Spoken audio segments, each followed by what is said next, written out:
Hello friends, welcome to Pawan Sharma classes. This is Pawan Sharma. और आज हम मैथ्स के चैप्टर 1 के रियल नंबर के पार्ट 2 के बारे में डिस्कशन करने जा रहे हैं। पार्ट 1 का डिस्कशन हमने पिछली वीडियो में कर लिया था। So let's start.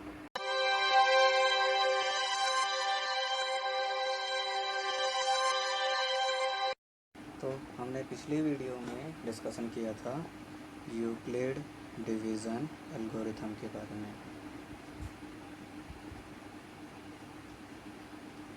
और जिन बच्चों ने हमारी ये वाली वीडियो नहीं देखी है वो जाके पीछे हमारी वो वीडियो देख सकते हैं। आपको डिस्क्रिप्शन में लिंक इसका मिल जाएगा।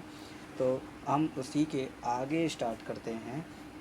यूक्लिड डिवीज़न एल्गोरिथम क्या था, जो हमें बताता था a is equals to b q plus r, जिसमें a हमारा क्या था, डिविडेंड। a डिविडेंड था, b हमारा डिवाइज़र था,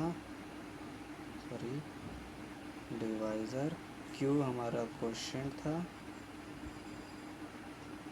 और r हमारा रिमाइंडर था। ये हमारे कुछ टर्म्स थे जिसको हमने यूक्लिड डिवीज़न एल्गोरिथम में पढ़ा था। आज इसी के बेस पर कुछ प्रूव करने वाले क्वेश्चंस को हम देखेंगे, समझेंगे और उन्हीं पे कुछ क्वेश्चंस भी करेंगे जो बहुत इम्पोर्टेंट है एग्ज़ाम पॉइंट ऑफ व्यू से। सो चलिए स्टार्ट करते हैं क्वेश्चंस को। मैं आपको क्वेश्चन दिखा देता हूँ। एनसीईआरटी की बुक का ही क्वेश्चन है, एक बहुत इम्पोर्टेंट है, सो आप देख सकते हैं। The question is this, show that any positive odd integer is of the form 6q plus 1 or 6q plus 3 or 6q plus 5 where q is some integer। ये हमारा क्वेश्चन है जिसमें बोला है कि हमारा कोई भी पॉजिटिव ऑड इंटीजर अगर हम लेते हैं वो 6q प्लस 1, 6q प्लस 3 और 6q प्लस 5 के ही फॉर्म में पाया जाएगा।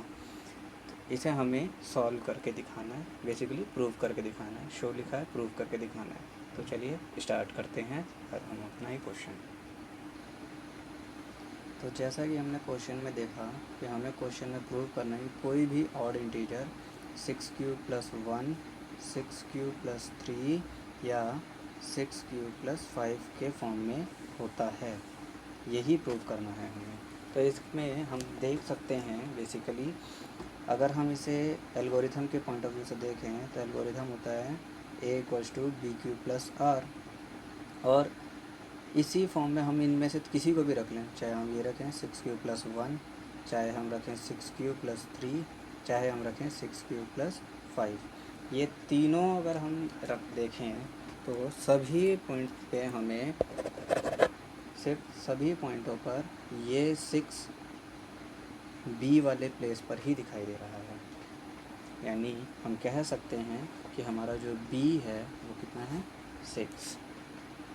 अगर हम ये मान सकते हैं कि b हमारा 6 है, दैट मीन्स तो हमें कुछ स्टेटमेंट को यहाँ लिखना पड़ेगा। जैसे हम देखते हैं कि let a be any positive integer and जो b है वहाँ हमारा 6 रहेगा। Then by Euclid algorithm. अब यूक्लिड एल्गोरिथम के बेस पर अगर हम देखें तो क्या देखने को मिलेगा कि a हमारा जो है वो 6q प्लस आर रहेगा, क्योंकि b की जगह तो हमारा 6 आ गया, तो हमने इसी को यहाँ पे रख लिया a equals to 6q plus r. अब इसमें हम देख सकते हैं कि हमारा जो डिवाइज़र है वो 6 है। दैट मीन्स कि जो रिमाइंडर होगा वो इस 6 से छोटा ही होगा, चाहे कोई भी नंबर हो लेकिन 6 से छोटा होगा। तो हमारे पास रिमाइंडर क्या हो सकता है, द रिमाइंडर मे बी 0, 1, 2, 3, 4 और 5। इनमें से कुछ भी रिमाइंडर हमारा हो सकता है। और अगर इनमें से कोई भी एक रिमाइंडर हो सकता है तो हम कह सकते हैं कि इसको हम किस सिचुएशन में लिख सकते हैं कि a इज इक्वल्स टू, पहले हम 0 रखते हैं, 6q प्लस 0, फिर a is equals to 6q plus 1, दूसरी बार में 2, अगला 6³ + 3, फिर a = 6³ + 4 और नेक्स्ट a = 6³ + 5। इनमें से कोई भी एक सिचुएशन हमारे पास हो सकती है। यहाँ पर हमारे पास ये सब ऑड इवन हर सिचुएशन के लिए ये लिख दिया। अब हमारे क्वेश्चन में बोला था ऑड को देखना, तो हम इनमें से ऑड नंबर वाले चूज़ करते हैं। ऑड में एक ये रहा, एक ये रहा और एक ये रहा। रिमाइंडर को देखेंगे क्योंकि हमारे डिवाइज़र तो सब में सेम ही है। सो रिमाइंडर 1, 3 और 5 ये हमारे ऑड नंबर वाले, इन्हीं को हमने अब चेक करेंगे। तो अब हमारे पास a = 6³ + 1 है, a = 6³ + 3 है और a = 6³ + 5 है। यही तीन हमारे पास अब डिजिट्स है जिन्हें हमें चेक करना, और क्वेश्चन में भी यही तीनों दिए हुए थे। तो अब आगे बढ़ते हैं, एक एक करके सबको सॉल्व करना शुरू करते हैं। पहले इसे ले लेते हैं 6³ + 1। इसे सॉल्व करने के लिए हमें इसको थोड़ा सा फैक्टराइज करना पड़ेगा। 6 को हम फैक्टर कर सकते हैं 2 और 3 के रूप में, ये +1। अब यहाँ हम देख सकते हैं कि हमारे पास एक ये फिर बन गया b³ + r के रूप में। b हमारा हो गया 2, मीन्स डिवाइज़र 2 है। अब 2 से अगर हम किसी भी ऑड नंबर को डिवाइड करते हैं तो रिमाइंडर हमारा 1 के अलावा कुछ नहीं बचेगा। दैट मीन्स कि अब हम सीधे ऑड इवन की बात करने आ गए हैं। तो ऑड नंबर अगर हम किसी इवन नंबर से डिवाइड करते हैं तो रिमाइंडर 1 आएगा। ये अब हम हर एक पॉइंट में चेक करेंगे। अब अगर ऐसा किया तो ठीक है, हमने कर लिया। अब हम इस 3³ को एक मल्टीप्लायर के रूप में देख सकते हैं। तो हम इसे लिख सकते हैं 2m1 + 1। m1 क्या है? एक मल्टीप्लायर है, where m1 is the multiplier. तो ये हमारी एक सिचुएशन हो गई। अब दूसरी सिचुएशन पे आते हैं 6³ + 3 वाले रूप फॉर्म में। तो इसको भी फैक्टराइज ही करना होगा। तो 6³ को फैक्टराइज एज इट इज़ करेंगे जैसे पहले किया था, 2 × 3³ प्लस, अब इस 3 को हम 2 + 1 लिख सकते हैं।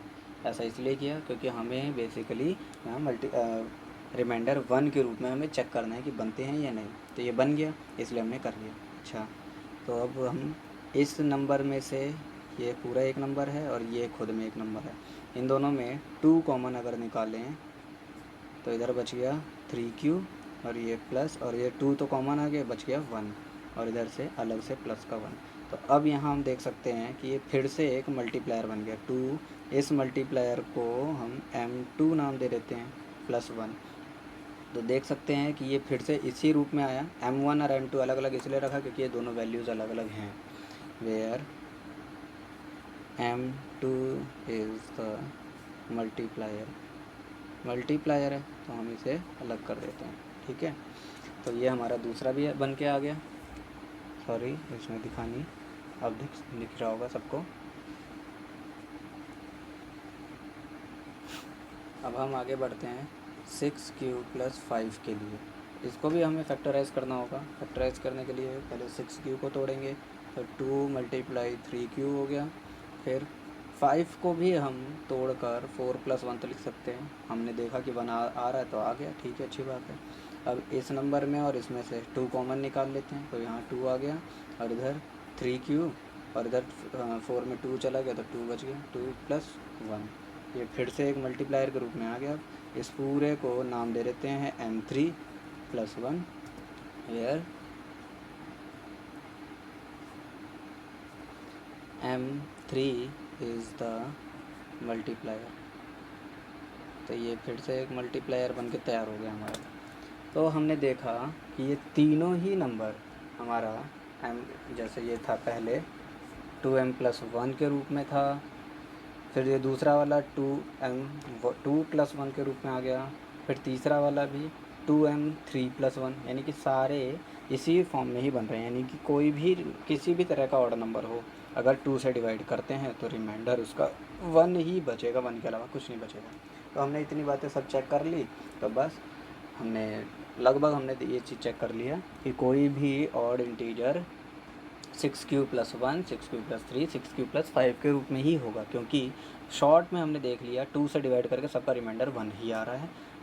6 क्यू प्लस 1 वाले का भी रिमाइंडर 1 आ रहा है, 6 क्यू प्लस 3 वाले का भी रिमाइंडर 1 आ रहा है, और 6 क्यू प्लस 5 वाले का भी रिमाइंडर 1 आ रहा है। तो हो गया, ऑलमोस्ट ये क्वेश्चन हमारा सॉल्व हो गया है। आई होप बच्चों को समझ में आया होगा। तो इसमें एक लाइक तो बनता है, लाइक करिए, अपने दोस्तों को शेयर करिए, और अगर डाउट है तो कमेंट करके पूछ सकते हैं। बस अब अभी कईयों को लग रहा होगा क्वेश्चन ख़त्म, नहीं, क्वेश्चन ख़त्म नहीं हुआ है। इसमें आपको स्टेटमेंट लिख के देना बहुत ज़रूरी है, जिससे कि आप अपने क्वेश्चन के आंसर का फुल एक्सप्लेनेशन दे सकें। तो चलिए लिखते हैं। तो ये है स्टेटमेंट जो लिख के देनी है। क्या है ये? इट क्लियरली शोज़ कि 6 क्यू प्लस 1, 6 क्यू प्लस 3 और 6 q plus 5 r of the form of 2m plus 1, जो कि हमने ऊपर देख लिया। तीनों में, एक में m1 आया, एक में m2, एक में m3, तो कॉमनली हमने कहा कि इसमें 2m प्लस 1, ये सभी तीनों नंबर 2m प्लस 1 के फॉर्म में ही रहेंगे। Where m is an integer, जहाँ m एक इंटीजर है, इसलिए 6 q plus 1, 6 q plus 3, 6 q plus 5 r not exactly divisible by 2। अब हमने देखा कि रिमाइंडर तो 1 बच ही गया, तो हम कह सकते हैं कि तीनों में से कोई भी नंबर 2 से एग्जैक्टली डिवाइड नहीं हो रहा, हैंस इसलिए these expressions of numbers are odd numbers. तो ये सारे नंबर्स ऑड नंबर हो गए अब। And therefore any odd integer can be expressed in the form of 6 q plus 1 और 6 क्यू प्लस 3 और 6 क्यू प्लस 5। इसलिए सारे नंबर्स हम इन तीनों फॉर्म में लिख सकते हैं। तो आई होप कि आपको ये क्वेश्चन समझ में आएगा। ये वीडियो अच्छी लगी होगी। वीडियो अच्छी लगी है तो फिर से बोलता हूँ कि लाइक करिए, शेयर कर दीजिए अपने फ्रेंड्स को। जो जिन को इस वीडियो की ज़रूरत है वो ज़रूर देखें, और मिलते हैं आपसे अगले वीडियो में अगले टॉपिक के साथ। अभी ये चैप्टर ख़त्म नहीं हुआ है, इस चैप्टर में अभी बहुत सी बातें हैं, इसलिए आप जुड़े रहिए, और जुड़े रहने के लिए आप चैनल को सब्सक्राइब करिए। और be safe and goodbye, Tata.